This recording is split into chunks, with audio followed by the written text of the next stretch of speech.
वर्षानुवर्षे एकत्र राहिल्यावर अनेक गोष्टी सवयीच्या होतात. सकाळची चहा कॉफी, घरातली कामं, एकमेकांची उपस्थिती, सगळा ठराविक चौकटीत बसतात.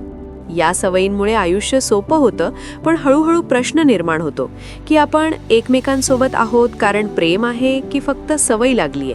हा प्रश्न कोणी उघडपणे विचारत नाही, पण तो मनात नकळत रुंजी घालत राहतो. प्रेम असतं तेव्हा एकमेकांच्या लहान लहान गोष्टी महत्त्वाच्या वाटतात. सवय लागली की त्या गोष्टी दुर्लक्षित होतात. समोरची व्यक्ती आज कशी आहे, तिला काय हवंय, तिच्या डोळ्यात काय भाव आहेत, हे सगळं पाहणं कमी होतं. एकत्र असणं चालू राहतं, पण जाणीवपूर्वक सोबत असणं कमी होत जातं. सवय आणि प्रेम यामधला फरक फार सूक्ष्म असतो. सवय सुरक्षितता देते, पण प्रेम ऊब देतं. सवयीत प्रश्न विचारले जात नाहीत, प्रेमात मात्र कुतूहल टिकून राहतं. जेव्हा संवाद केवळ गरजेपुरता उरतो आणि भावना व्यक्त करणं थांबतं, तेव्हा नातं सवयीच्या रेषेवर उभं राहतं.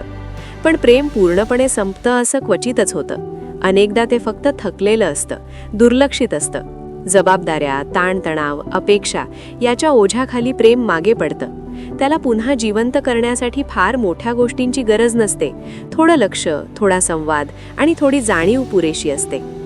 नवरा बायको म्हणून एकत्र राहणं ही सवय असू शकते, पण नातं जिवंत ठेवायचं असेल तर प्रेमाला वेळ द्यावा लागतो. कारण सवय नातं चालवत राहते, पण प्रेमच नात्याला अर्थ देतं.